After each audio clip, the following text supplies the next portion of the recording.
Well, no one got hurt, so that's a good start. Yeah, it was fine. It was fine.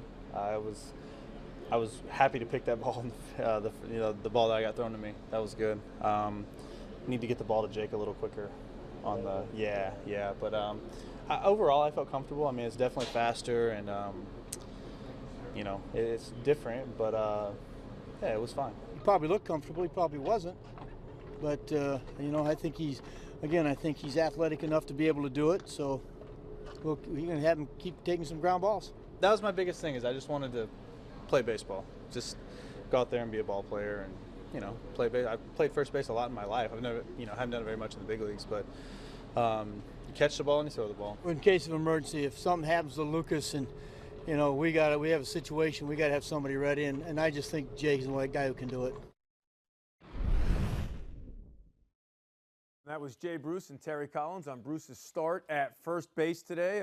Obviously talking a lot more about this topic with him getting in the starting lineup. Sal, what do you think of this idea? I love it. And first of all, I love Jay Bruce's attitude, too. He seems to be welcoming anything here, just wants to help this team win. But I like him at first base because it's only a matter of time before Lucas Duda gets injured. Bruce to first. No, and I say, look, I like Duda. I hope he can stay healthy, but he's unproven. You move Bruce to first, that's the gateway for Conforto every day in the outfield. Makes them more versatile. I think it makes perfect sense. Well, we heard Terry Collins say still emergency only, but Anthony, is that really it is, or are they going to get tempted that maybe this is a way to get Bruce more at bats? Well, this is the thing that is kind of like it's a thing, but it's not a thing.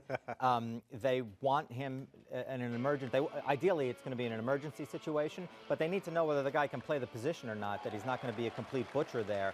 So this is the prime time to put him in, and it might have something to do with Dom Smith going to the minor league camp too. They're not taking a look at him anymore, so maybe there's some reps at first base so they can get guys like Bruce in there. He needs to play it in a game before he plays it in a real game.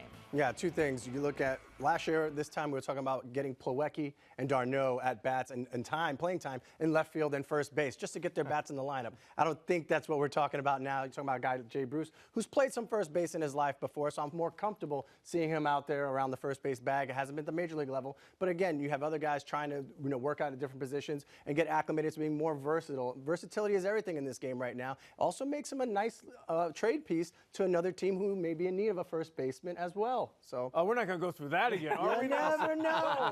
How about just the mental aspect, being in the outfield? Well, okay, obviously you're in on every pitch, don't get me wrong, but there's a big difference between hanging out in right field and hanging out at first base. Yeah, you can't loaf off. You can't think about your at-bats. You can't be sitting in the stands checking out that girl that was out there. You have to be focused on every pitch. You lose the ball very quickly at the major league level. And guys throwing that hard across the infield, and you lose it in a sign or a fan over in left field, ball comes to hit you in the face.